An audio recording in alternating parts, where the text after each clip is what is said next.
अस्सलामुअलैकुम दोस्तों। भारतीय मैच शुरू होने से पहले भारतीय मीडिया ने ऐसा ड्रामा किया कि अपनी टीम पर प्रेशर डाल दिया। इन्होंने बिठाए अपने प्रोग्राम में बेवकूफ पंडित, जिससे कहा कि कुंडली निकालो, और इन्होंने कुंडली निकाली और कहा कि टॉस तो आप जीत ही जाओगे, बल्कि मैच भी जीत जाओगे और मैच होगा बड़ा ही जबरदस्त, मतलब लड़ाई होगी और भारत आखिर में जीत जाएगा। दोस्तों सोचिए कि वहां पर अगर कोई बैठकर ये कहे कि भारत हार सकता है, इनकी ये गलतियां हैं, भारतीय मीडिया उसका सर फोड़ दे। मैच से पहले ये लोग ये कहते हैं कि बस हम जीत के और जब हारते हैं तो अपनी टीम की ऐसी की तैसी कर देते हैं। दोस्तों इतना क्रिटिसाइज होता है भारत में तो आप सोच नहीं सकते। ये कह रहे हैं ऊपर से कि हम इंडिया पाकिस्तान चाहते हैं, लेकिन ये कभी इंडिया पाकिस्तान नहीं चाहते थे। ये इंडिया न्यूजीलैंड चाहते थे, ये चाहते थे कि न्यूजीलैंड पाकिस्तान को हराए। लेकिन हम में से जो लोग कहते थे वो कहते हैं कि इंडिया पाकिस्तान चाहिए, हम ये कहते हैं कि इंडिया इंग्लैंड चाहिए और हमें इंडिया हारा हुआ चाहिए। सुबह भी हमने सर्वे चलाया था कि इंडिया हारना चाहिए। आपने भी कहा था कि ये हारेगा, क्योंकि हम परफॉर्मेंस बेस पर बात कर रहे थे। यहाँ पर तो आईसीसी के वो अंपायर नहीं थे, कोहली वाले अंपायर नहीं थे, इसलिए इंडिया को कोई बेनिफिट नहीं हुआ। अगर होता भी तो क्या होता, 10 विकेटों से अगले ने आपको ऐसा पेला कि आपके मुंह से आवाज नहीं निकल रही। दोस्तों वो अनकट वाली मोटा पार्टी सामने नहीं आ रही, जिन्होंने बहुत बड़ी बड़ी बातें की थी, काफी भौंके थे, वो मोटे अभी भागे हुए हैं, अभी गायब हैं। दोस्तों आपको सुनाते हैं कि इन सियासी पंडितों ने कैसी कुंडली निकाली, वो आप मुलाहिजा करें।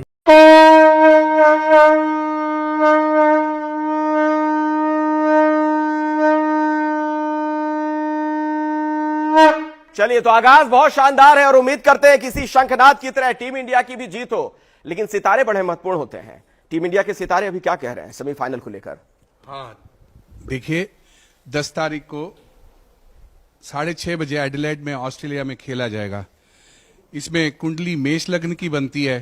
कुंडली में शनि एकादश भाव के चंद्रमा से एकादश भाव को भी देखते हैं और वहां गुरु बैठे हुए हैं, तो 60-40 के चांसेस हैं इंडिया का जीतने का। जो टॉस के समय की जो कुंडली बन रही है वह मकर लग्न की कुंडली बन रही है और लग्न में ही शनि है, तो बिल्कुल यहाँ पर चमत्कारी वहां पर परिवर्तन, मतलब टॉस के समय की कुंडली भी आपने निकाली है, तो बड़ी स्पेसिफिक जानकारी है। फिर तो जब प्ले होगा, स्टार्ट होगा भारतवर्ष के समय के अनुसार 1:30 बजे का, उस समय भी कुंभ लग्न की कुंडली आ जाती है। लड़ाई तो बराबर की है। गणेश जी 60-40 कह रहे हैं, हम कह रहे हैं कि 70-30 का खेल ना हो जाए। देखिए 11वां भाव चोट दे देता है, रोक दे देता है, लेकिन धन की प्राप्ति, लाभ की प्राप्ति भी कराता है। तो दोनों घटनाएं देखने को मिलेंगी। संघर्ष बहुत जबरदस्त होगा, बट फाइनली भारत के पक्ष में ये मैच जाएगा। पराक्रम भाव का स्वामी चंद्रमा लगन में उच्च का होने वाला है जब हमारा मैच होगा, तो उस टाइम पे स्थितियां पराक्रम भाव की बहुत मजबूत हो रही है और उच्च का चंद्रमा जब लगन में आएगा तो लगन को बहुत स्ट्रांग बल देता हुआ नजर आ रहा है। 9th और 10th लॉर्ड जो शनि है हमारा, वो भी अब हमारा डायरेक्ट हो गया है और मूल त्रिकोण राशि की तरफ जा रहे हैं शनि महाराज भी, तो ये भी भारत के लिए एक बहुत ही पॉजिटिव पॉइंट है। और भारत की इस समय बहुत प्रखर स्थिति, कांटे के टक्कर है, लेकिन विजय के योग बन रहे हैं 100%। शनि और सूर्य का दिन है, तो सूर्य और शनि आपस में शत्रु हैं और बृहस्पति हमारा 3 अंक है बृहस्पति का, तो बृहस्पति और सूर्य आपस में मित्र है, इसलिए हम 100% दावे के साथ कह सकते हैं कि हमारा भारत का विजय प्राप्त होगा। ये भी 100% वाला मामला आपका भी है। चलिए, कल की विजय भारत की निश्चित है, क्योंकि अगर भारत की कुंडली के हिसाब से भी हम देखें तो खेल का जो हम 3rd भाव मानते हैं और पंचम भाव को भी हम खेल से जोड़ते हैं, यहाँ पर भारत की अगर लगन कुंडली पे सिर्फ ध्यान दिया जाए तो 4थे भाव का स्वामी चंद्रमा और पंचम का स्वामी बुध दोनों ही पराक्रम भाव में है, 3रे भाव में, तो खेल भाव वैसे भी बहुत मजबूत है। अगर इंडिया टॉस जीतती है तो उनको फिर फील्डिंग करना चाहिए, क्योंकि जो टीम पहले बैटिंग करेगी उसके लिए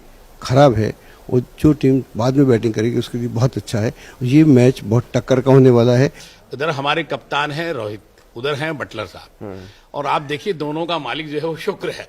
दोनों का मालिक शुक्र है। अच्छा, तो इस पर जब विचार करेंगे, जब दोनों कैप्टन की जो लॉर्ड है वो एक ही हैं, तब तो वही वाली बात हो गई, कांटे की टक्कर है। कांटे की टक्कर इस पर होगी। जो प्लेयर हैं उनके टेक्निक को समझना होगा, चालाकियां की जाएंगी, रहस्यमय तरीके से आपको उलझाने का कोशिश किया जाएगा और बहुत कुछ नजर आता है कि वहां पर आपके प्लेयर रहस्यमयी तरीके से उलझ सकते हैं और नुकसान हो सकता है। मैं जो परिस्थिति दिख रही है, मैं ऐसा नहीं कहने जा रहा हूं कि नहीं इंडिया हारने जा रही है, बट जो कंडीशन दिख रही है वो बहुत अच्छी नहीं दिख रही है, मुफीद नहीं है, मतलब बहुत अनुकूल नहीं है। आप ये बहुत अनुकूल परिस्थिति, मतलब बाकी लोगों से आप इत्तेफाक नहीं रख रहे हैं, 100% वाले जैसे इधर है, अनुकूल परिस्थिति नहीं।